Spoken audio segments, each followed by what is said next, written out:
Deus é sol e escudo. O nome de Jesus e experimente. Diferença total, é o nosso advogado para com o Pai. Ele é o amor verdadeiro, ele é verdade amorosa. E tudo que ele fazia prosperava. Ele vai começar a te usar hoje. Rabaxanda, rabacarabacanda.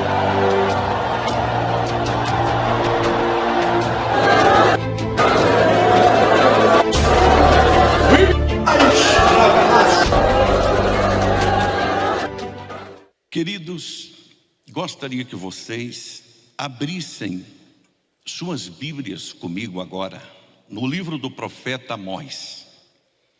Livro do profeta Amós, capítulo 5 e o versículo 4. Livro do profeta Amós, capítulo 5 e o versículo 4. Diz assim o texto sagrado de Amós, capítulo 5 e o versículo 4.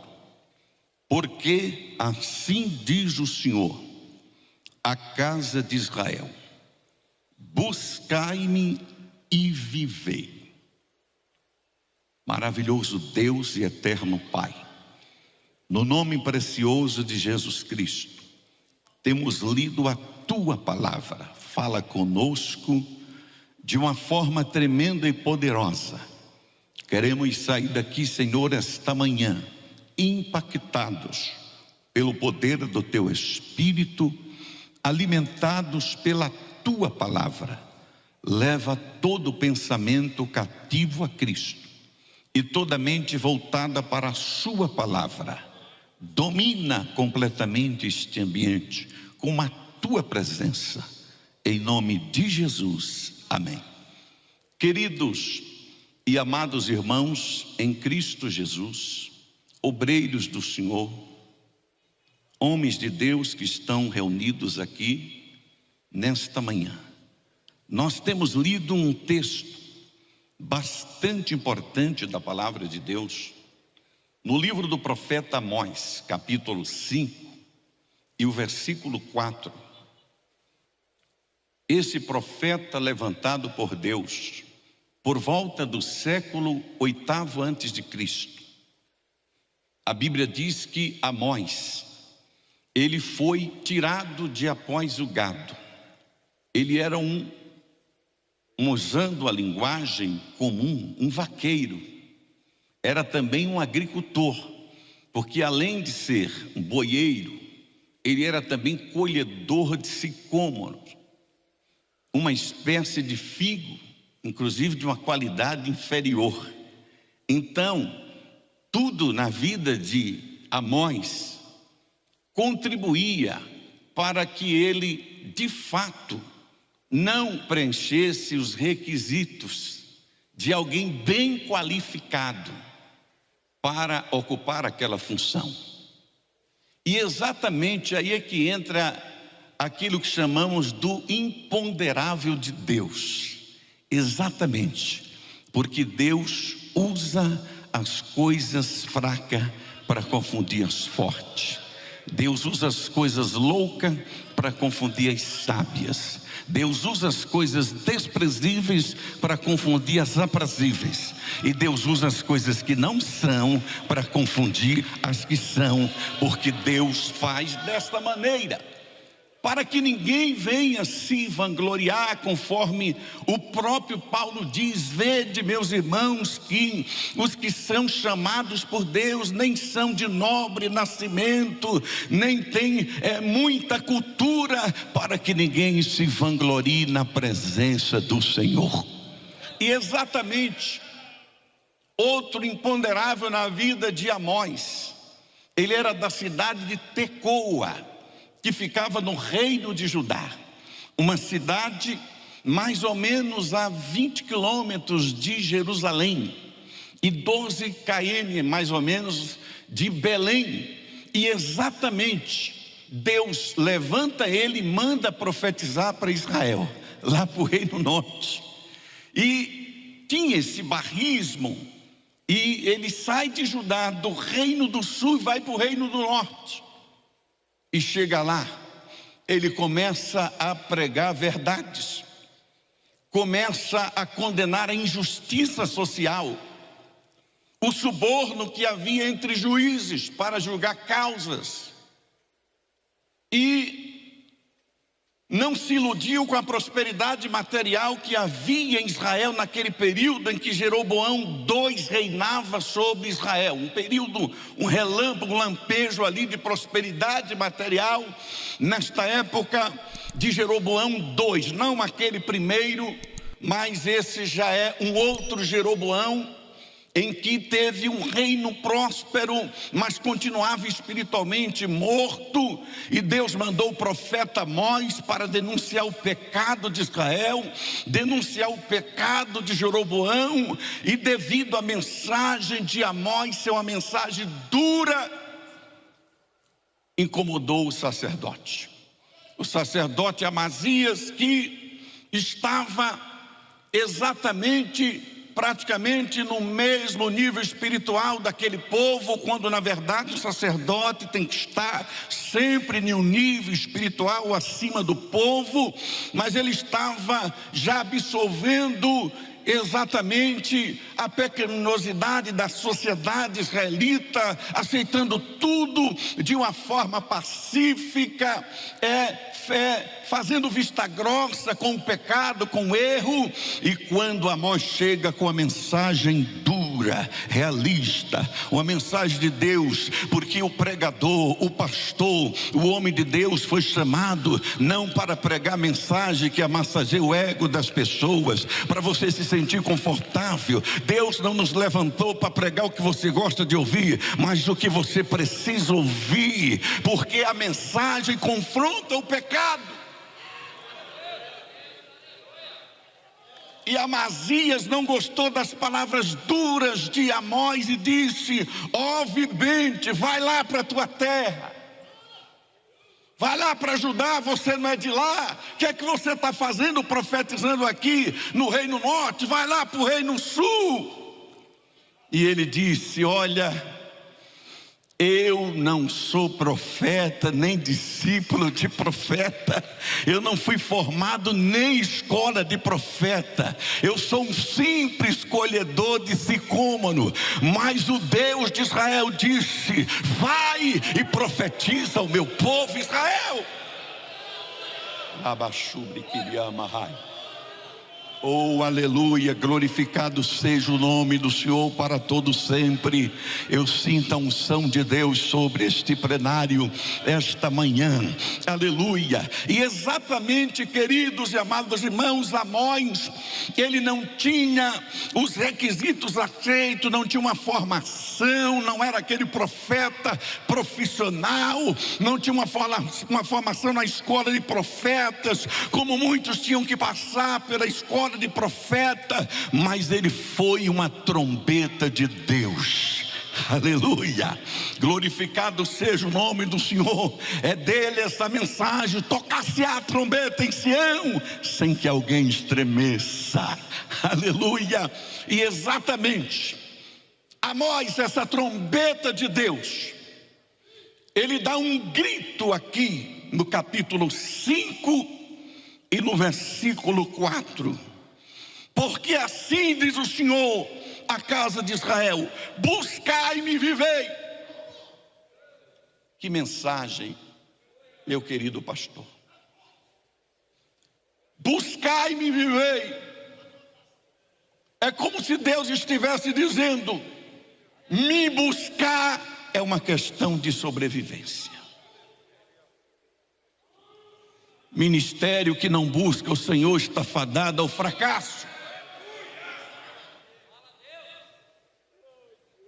Porque a própria Bíblia diz, em Jeremias capítulo 10, versículo 21, os pastores se tornaram embrutecidos, porque não buscaram ao Senhor, por isso não prosperaram, e o seu gado se acha disperso. Pode observar. É um sintoma que ataca muitos pastores quando eles deixam de buscar o Senhor, fica embrutecido. O que é uma pessoa embrutecida? Uma pessoa que se torna estúpida. Porque de repente as coisas não estão fluindo. E ele passa a agir por imposição. Ele começa a usar o púlpito para descarregar todos os seus problemas pessoais nas pessoas. Vem lá, pobre da alma, passou um dia agitado, trabalhou, enfrentou o trânsito, é greve no metrô, é tanto problema. Ele vem para a igreja buscar uma mensagem de Deus, uma mensagem de conforto e consolação, mas muitas vezes encontra um pastor bruto, estúpido, que quer descarregar todas as suas mágoas, e o povo não merece isso. Isso é falta de óleo, de graça, de unção, de buscar a presença do Senhor. Porque existe duas formas de você liderar: ou pelo exemplo ou pela imposição. Quando você lidera pela imposição, é abuso de autoridade. Mas Deus nos chamou a liderar pelo exemplo. Aqui está, líderes que lideram pelo exemplo. Cobra para você ir na escola dominical, está aqui. Aleluia, sentado na classe ouvindo. Pede para você orar, está aqui de joelho orando. Lidera pelo exemplo, porque a Bíblia diz lá em Lucas capítulo 1 versículo 1, que Lucas escreveu sobre Jesus tudo acerca dele, que começou não só a ensinar, ele começou a fazer primeiro para depois ensinar. Que coisa extraordinária. E exatamente quando você vê um pastor embrutecido, a estupidez, a ignorância, é falta de conexão com o trono da graça. Porque quando está alinhado com o céu, não precisa nem fazer muita força, nem por força, nem por violência, mas pelo meu Espírito. Aleluia.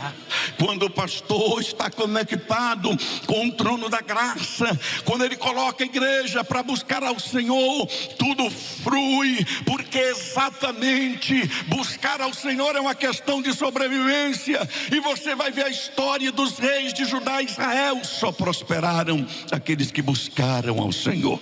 Aleluia. A Bíblia vai dizer lá em 2 Crônicas, no capítulo 12 e no versículo 14, que Roboão fez o que era mal ao Senhor, porque não dispôs o coração para buscar o Senhor. Agora veja a diferença. Lá em 2 Crônicas capítulo 14 e versículo 4 está escrito que Asa ordenou Judá para buscar ao Senhor. E depois que o povo começou a relaxar na busca ao Senhor, aí em 2 Crônicas 15, Deus levanta o profeta Azarias, filho de Obed, e diz: assim diz o Senhor, escutai, ó Asa, Judá e Benjamim, o Senhor está convosco enquanto vós estáis com ele.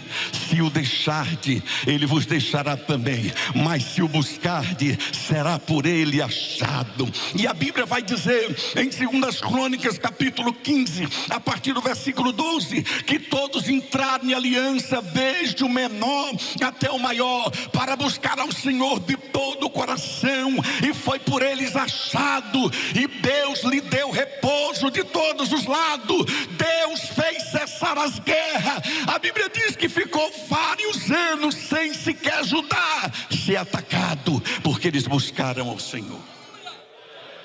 Você quer um ministério em paz, meu querido? Você quer o repouso de Deus em sua volta? Busque ao Senhor, porque o próprio Deus vai abater os inimigos, Deus vai abater os adversários, Deus vai tirar os tropeços do seu caminho.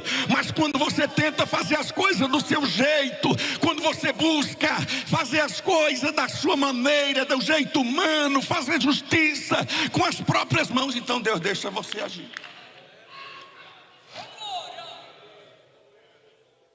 Mas quando você deixa Deus fazer, Ele faz, e bem feito. Aleluia. Todos os reis que prosperaram foi os que buscaram. A Bíblia diz lá em 2 Crônicas capítulo 19 versículo 9, que Deus usou um profeta e chegou para o rei Josafá e disse: contudo Deus e achou em ti coisas boas, porque preparaste o teu coração para buscar ao Senhor. Aleluia. Coisas boas se acham em ti. Oh, glória a Deus. É isso que Deus está dizendo para você esta manhã. Coisas boas se acham em ti, porque dispuseste o teu coração para buscar ao Senhor. Mesmo com as imperfeições de Josafá, mesmo ele tendo feito aquela aliança desagradável a Deus com Acabe, quando se aparentou, deu a própria filha para ser nora de Jezabel, de Acabe. Imagine que situação.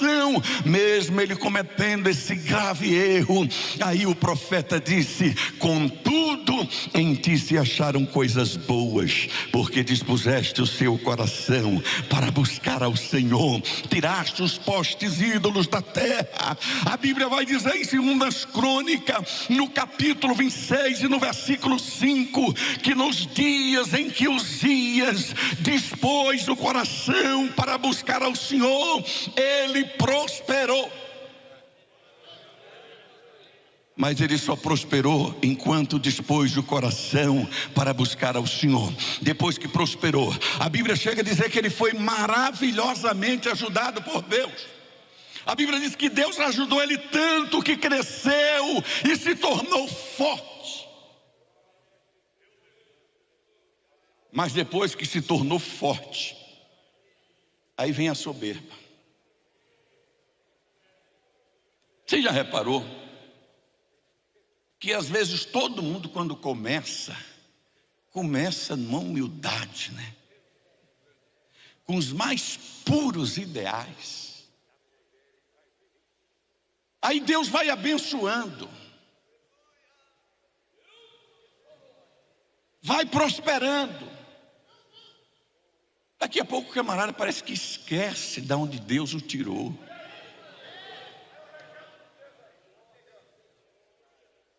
Tem gente que parece que não pode ter poder, não pode ter fama, não pode ter dinheiro, ele se perde.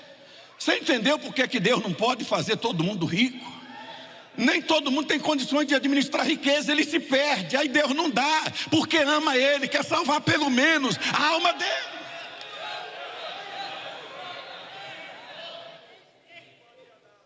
Tem gente que quer ter 5 talentos e não tem condições de administrar 1.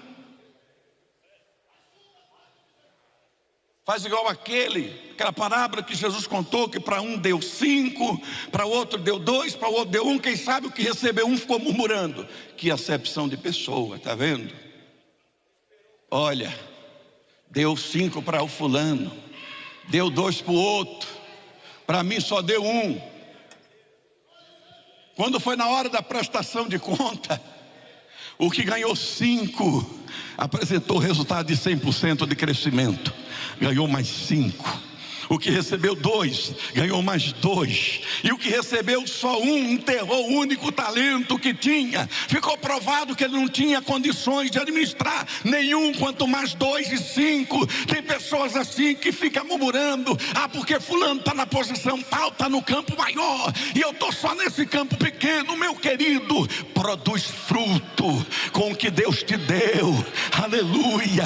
Porque quando você tem a bênção de Deus na tua vida, você prospera até no deserto. Pode cavar poço no deserto que vai sair água. Deixa os filisteus morrendo de inveja, porque a bênção de Deus está sobre a tua vida.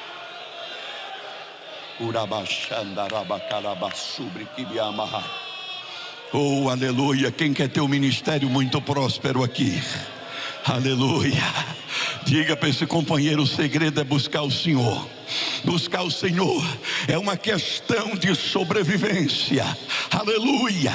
Porque a Bíblia diz que Uzias, enquanto buscou o Senhor, prosperou, mas depois deixou a soberba entrar no seu coração. Meu querido, dá uma olhadinha para trás, veja de onde Deus te tirou. Oh, queridos e amados irmãos, quando eu vejo pessoas chegar para mim elogiando, queridos e amados irmãos, isso entra no ouvido e sai no outro, queridos irmãos, porque eu não tenho do que me gloriar.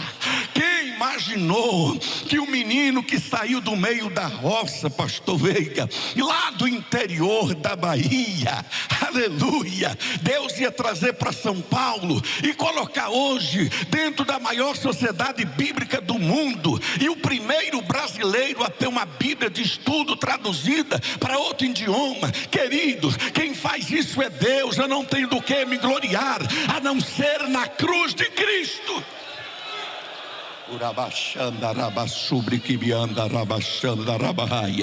Deus está falando com pessoas aqui esta manhã.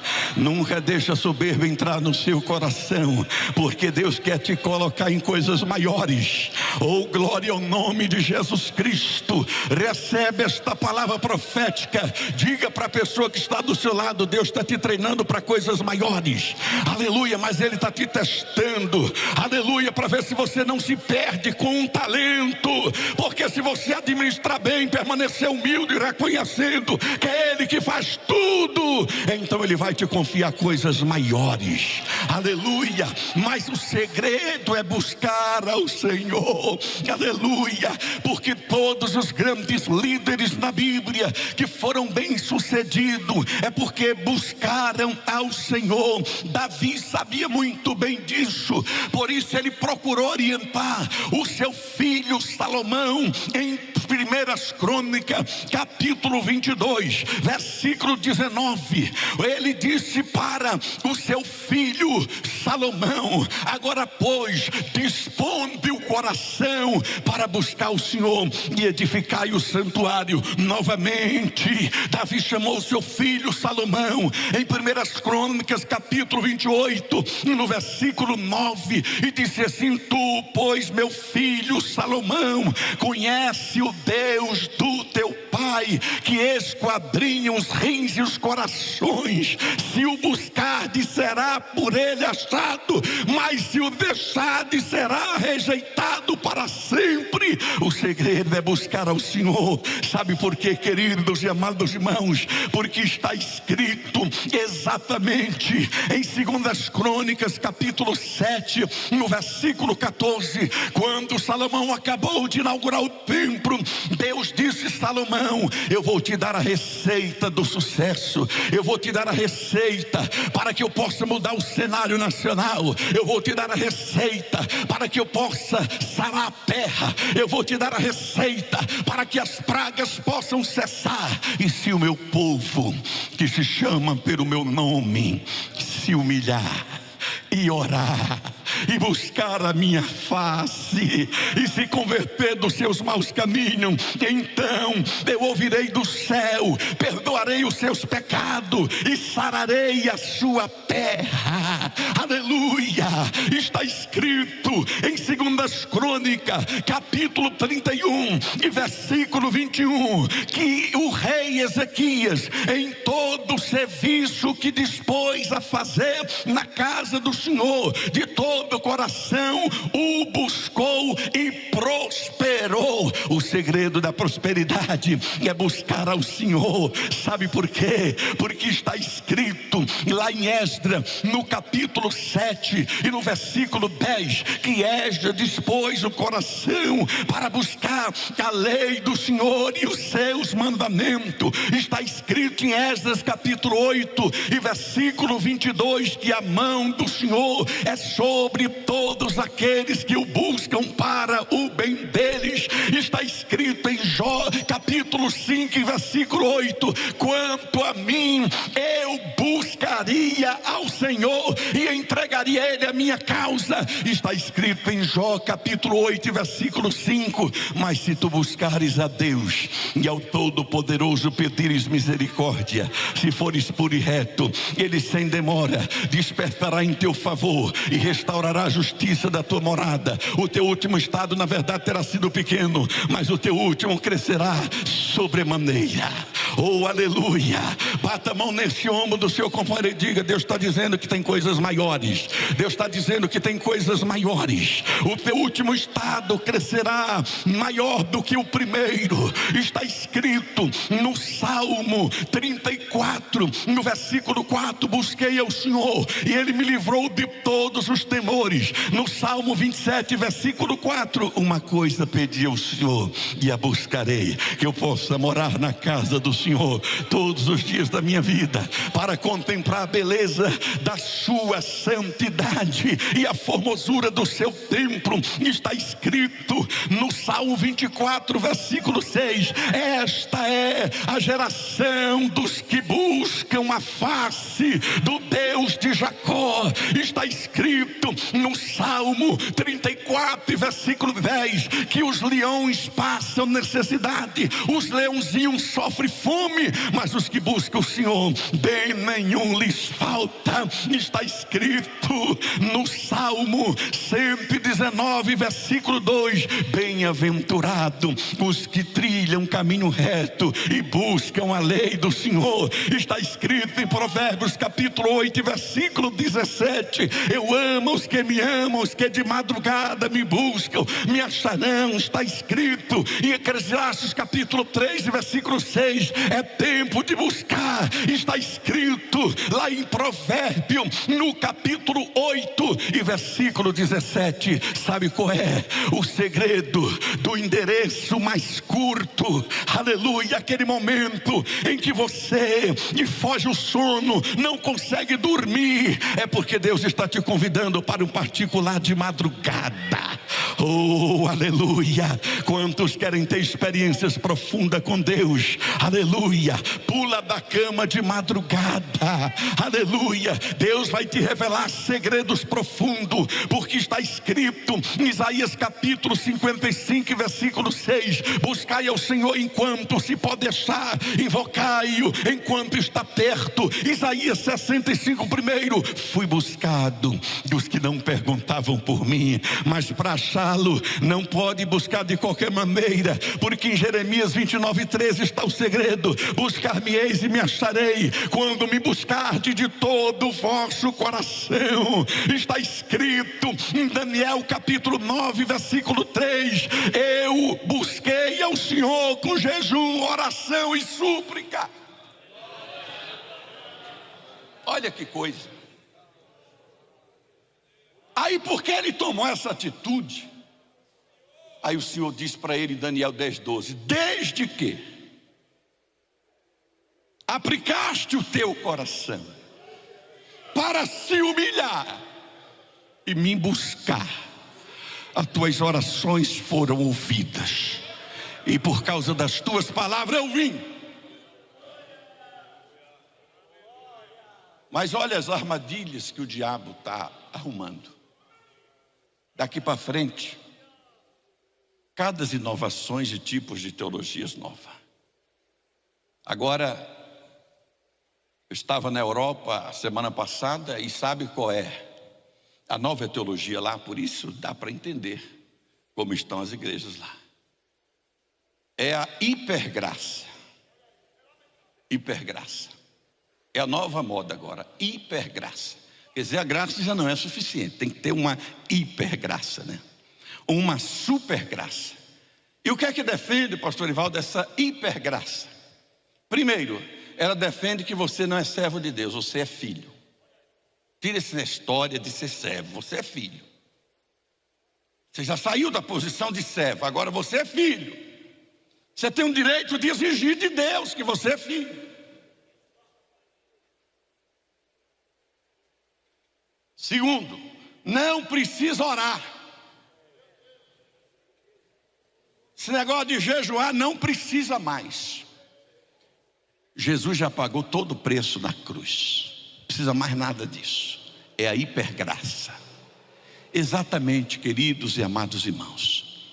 São essas teologias perniciosas que estão aí, contaminando muita gente, e daqui a pouco não precisa mais ir para a igreja, são os desigrejados, né, que estão cada vez mais crescendo. Infelizmente, um grande desafio, queridos e amados irmãos, dos pastores nesse período pós-pandemia, é trazer o povo de volta para a igreja, porque o povo acostumou com as lives, né? Foi um recurso que Deus deu, as estratégias naquele período de pandemia, quando não podia ter reuniões presenciais, mas infelizmente isso veio para ficar. Com essa história do fique em casa, tem muita gente ficando em casa, desobedecendo o mandamento bíblico de Hebreus 10:25, não deixando a vossa congregação, como é costume de alguns. São pessoas que não têm prazer mais de ir para a casa de Deus, conforme o Salmo 122, primeiro, alegrei-me quando me disseram, vamos à casa do Senhor.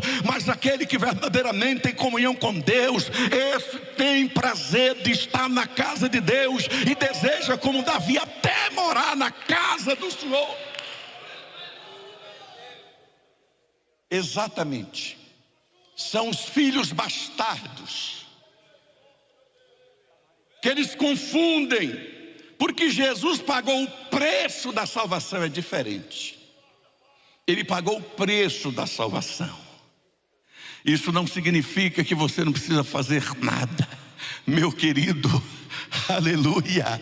Fica aí dormindo, fica aí sem orar, sem jejuar, sem buscar a Deus, e você vai ver qual vai ser o resultado disso. Diga para a pessoa que está do seu lado, buscar o Senhor é uma questão de sobrevivência. Deus está à procura de homens que busquem a Ele. Nos dias do profeta Jeremias, havia uma escassez tão grande, que o próprio Deus fez um desafio. Em Jeremias capítulo 5, versículo 1, procurai pelas ruas da cidade, pelas ruas de Jerusalém, pelas suas praças, vê se ache um homem que busque a verdade ou pratique a justiça, e eu perdoarei a ela. Ezequiel 22:20, procurei um homem que se colocasse na brecha em favor desta cidade, mas não achei. Exatamente, vivemos dias tão maus, dias tão turbulentos, que Deus já deu para a igreja a resposta. A resposta é joelho no chão. Aleluia. Buscar ao Senhor é uma questão de sobrevivência, porque está escrito em Amós capítulo 5, versículo 4, buscai-me, vivei, ó casa de Israel. Em Amós capítulo 5 e versículo de número 14, buscai o bem e não o mal. Está escrito em Oséias capítulo 10, versículo 12, é tempo de buscar o Senhor até que Ele venha e chova a justiça sobre vós. Sofonias capítulo 2 e versículo 3, ó vós os mansos da terra, buscai ao Senhor, buscai a mansidão, buscai a justiça.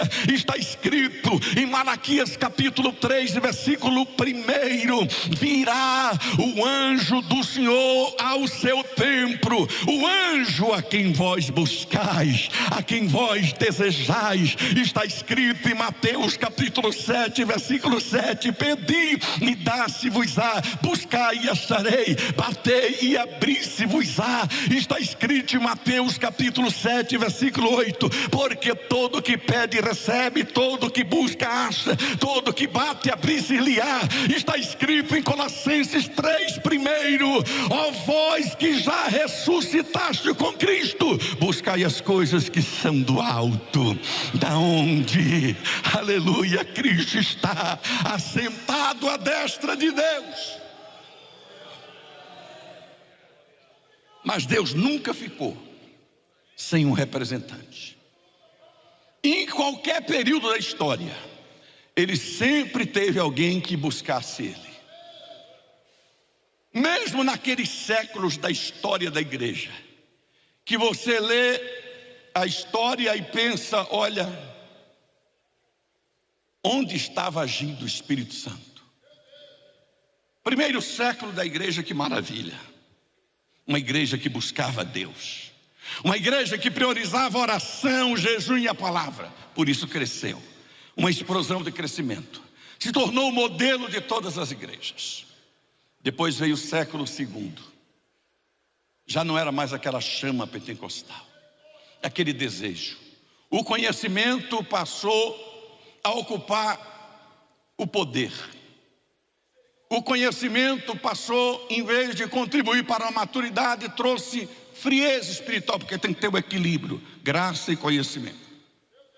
Aí surgiu a primeira escola teológica, a de Alexandria, propício, onde tinha a maior biblioteca do mundo, fundado por Clemente de Alexandria. Aí ele trouxe filosofia para dentro da escola teológica, importou o platonismo, que é uma forma alegórica de interpretar a Bíblia. Surgiu o termo, muita alegoria. E isso daí contaminou toda a patrística, contaminou todos os próximos teólogos, Agostinho, por exemplo, e tantos outros, Gregório de Nazianzo, Cipriano e tantos outros, Ambrósio. Mas Deus nunca deixou de ficar sem um representante. No meio de tudo aquilo, Deus levanta Montano, que foi chamado pela história de herege, só porque desejava que a igreja voltasse ao princípio de Atos capítulo 2. Desejava novamente as manifestações do Espírito Santo, e a igreja oficial batizou de herege. Mesmo dois grandes teólogos defendendo Montano, como Irineu, bispo de Lyon, como Tertuliano. Tertuliano, uma mente brilhante do 3º século, fundador da escola teológica de Cartago, que já era uma linha mais parecida com a nossa. Enquanto a escola teológica do Oriente, está aqui os teólogos, podem concordar comigo, a escola teológica do Oriente, Clemente, filosofia com teologia, aí levanta Tertuliano, mais Bíblia, e disse assim: olha, o que Jerusalém tem a ver com Atenas? Atenas tem filosofia, Jerusalém tem teologia. Atenas só tem letra, Jerusalém tem unção, tem poder de Deus. Deus sempre teve uma voz que buscasse. Aí chega o século IV, meu Deus do céu, cristianismo se torna a religião oficial do império. Com o decreto de Constantino em 312, depois a oficialização de Teodósio em 380. Aí agora, o cristianismo, que era uma religião perseguida, passou a ser religião oficial, passou a ser status, pastor, ser cristão agora, igual que está acontecendo hoje, Antes o evangélico era o povinho, agora é status, ser evangélico. Todo mundo agora quer ser evangélico. Nessa mistura de cristianismo com paganismo, ninguém mais sabia quem é quem. Aí Deus levanta quem?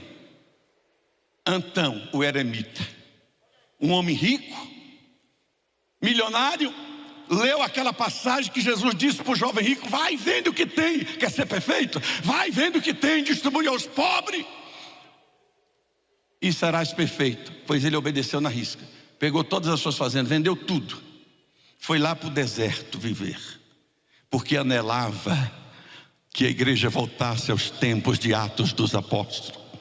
De repente, aquilo começou a atrair a atenção de todos. Até o imperador ia lá consultar ele. Quando chegava lá, via a graça de Deus na vida de Antão eremita. Quem escreveu sobre a vida dele foi Atanásio, o grande teólogo que defendeu lá a doutrina trinitariana. No concílio de Nicéia escreveu sobre a vida de Antão, o eremita. Aquilo era um protesto contra o afastamento das coisas de Deus. De repente entra o 5º século, início do paganismo, do papado, o período de silêncio do Espírito Santo. Aí Deus levanta quem? Patrício, um jovem que foi raptado, um jovem inglês raptado pelos piratas da Irlanda, quando tinha 16 anos, mas quando tinha 21 fugiu, voltou para a Inglaterra. Mas quando voltou, Deus apareceu para ele em sonho e disse: volta lá e prega para aquele povo. Aleluia. Aí ele voltou agora já experiente para a Irlanda, começou a pregar a palavra de Deus. Sabe quantas pessoas ele batizou? 120 mil pessoas na Irlanda. Fundou mais de 300 igrejas na Irlanda. Aí depois de muitos anos, lá pelo 10º século, A Igreja Católica batizou ele de São Patrício. Aleluia. Mas na época ele foi ignorado pela igreja. Ele foi lá por ordem de Deus e fez uma grande obra. Está vendo como Deus nunca ficou sem seus representantes? Século VI. Cada vez mais o paganismo tomando conta. Aí Deus levanta Bento de Núrcia. Faz igual o eremita lá, o Antão. Também era muito rico. Vendeu todas as propriedades e fundou os mosteiros, né? Por isso surgiu o monastismo, a ordem dos beneditinos, né?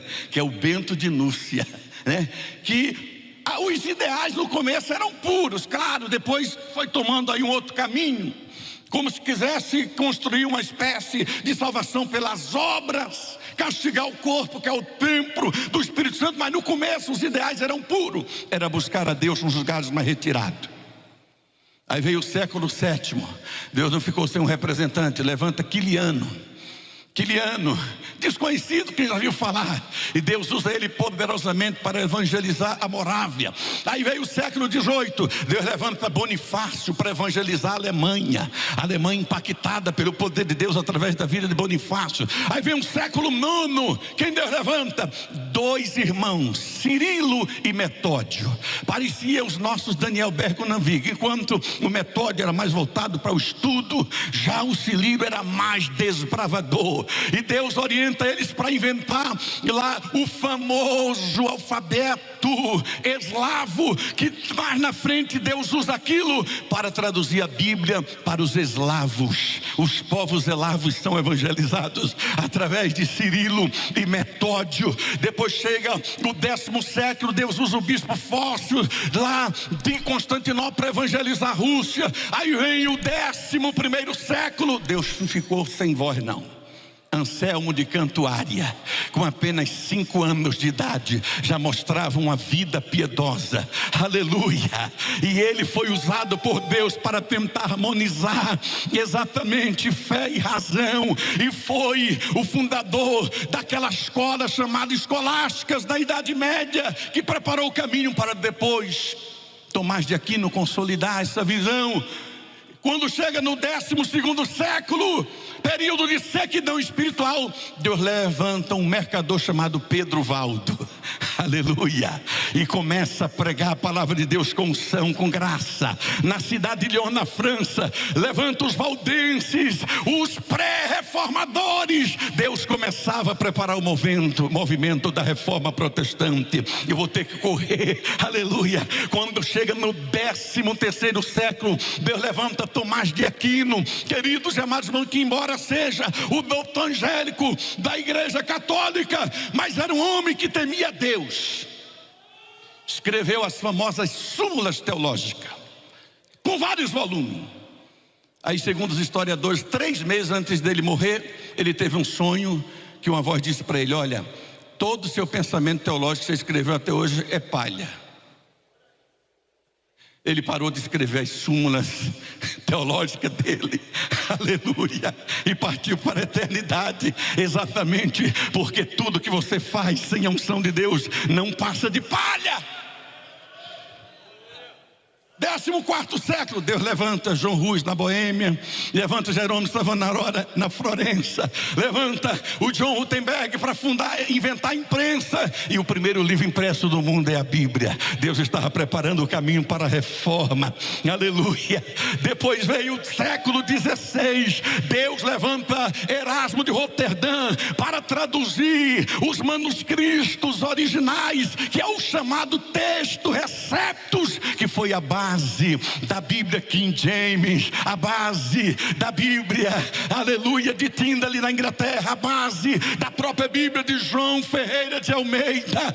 Aí de repente Deus levanta um monge agostiniano que estava lá, aleluia, numa biblioteca no mosteiro de Santo Agostinho na Alemanha, encontrou uma Bíblia empoeirada, e quando abriu Romano 17, o justo viverá da fé, e montou inventou as 95 teses, e um avivamento eclodiu pela Europa. Era o início da reforma protestante, século 17. Deus levanta Zinzendorf na Morávia, aleluia, que desejava a restauração do cristianismo primitivo. Século 18, Deus levanta John Wesley para impactar a Inglaterra. Século 19, Deus levanta Finney nos Estados Unidos. Jonathan Edwards levanta Moody, o célebre ganhador de alma, preparando o mundo para a chegada do pentecostalismo.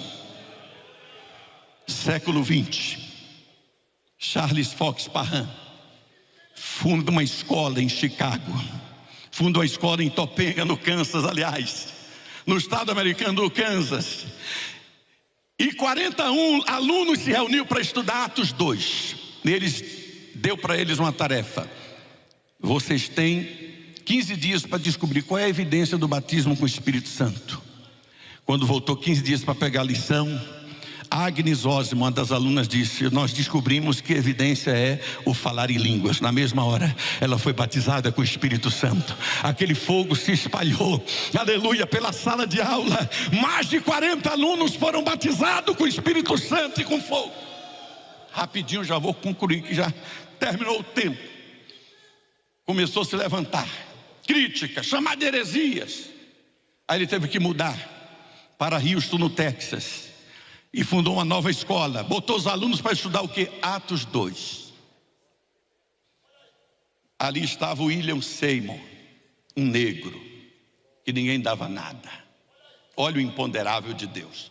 Ele não podia nem entrar na sala para sentar com os brancos, porque era negro. Ficou lá na varanda. Quando Charles Fox Parham começou a pregar Atos 2, de repente uma fagulha de fogo atravessou toda a sala. Tocou lá em William Seymour, foi batizado com o Espírito Santo e com fogo. Aleluia! Ele muda de lá, vai para Los Angeles. E aí eu concluo. Procura um galpão lá, abandonado, na rua Azusa, e começa a buscar ao Senhor. Aleluia! Bata a mão no ombro do seu irmão e diga: buscai o Senhor e vivei. Aí eles começaram a buscar ao Senhor. Começou a buscar, daqui a pouco Jesus começou a batizar com o Espírito Santo. E não parava mais de batizar. Durante 3 anos seguidos, de 1906 a 1909, Jesus batizava com o Espírito Santo todos os dias. O fogo se espalhou pela América. Chegou lá em Chicago. Coloque-se de pé.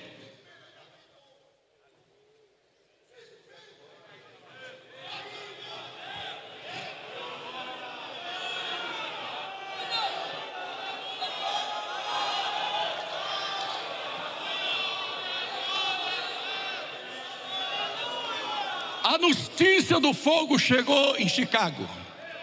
William Durham, pastor de Daniel Bergo Nanving, vai lá para a rua Azusa. Depois de uma semana frequentado, é batizado com o Espírito Santo e com fogo. Volta para Chicago pegando fogo. Quando começa a pregar, Jesus batiza Gunaving com o Espírito Santo e com fogo. Lá recebe uma profecia que Deus tinha uma obra com eles no Brasil.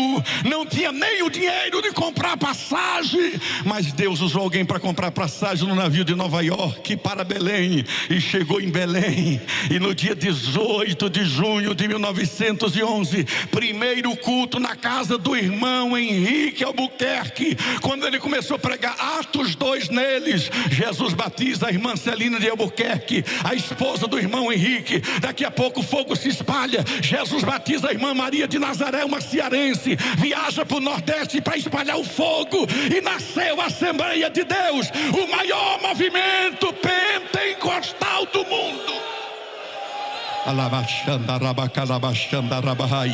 Quantos podem glorificar o nome do Senhor? A Assembleia de Deus nasceu debaixo de poder, debaixo de fogo, de oração, de busca. Nós precisamos voltar às nossas origens. Poderoso Deus e eterno Pai,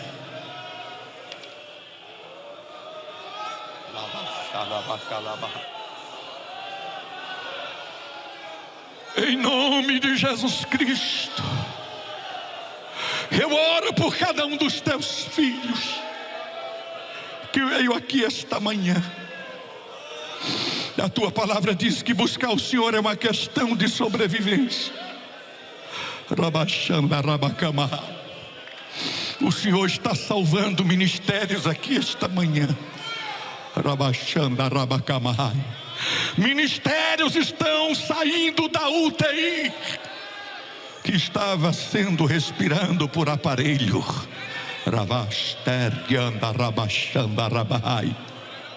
Deus está restaurando ministérios aqui. Remanto e mahaster que anda rabai.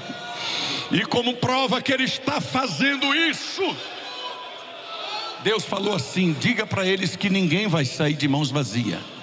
Eu estou dando um presente para eles nesta última reunião do ano.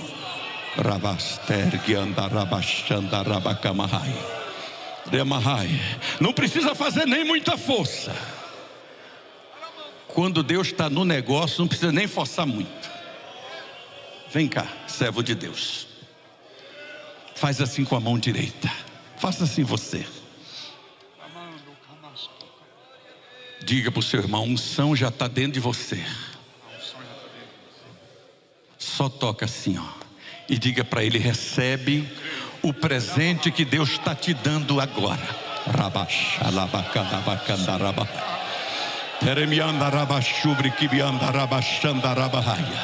Recebe renovação de ministérios. Recebe crescimento de Deus para a tua vida. Rabaster que anda rabachanda rabahai. Teremiama sobre que biama. Ramahas.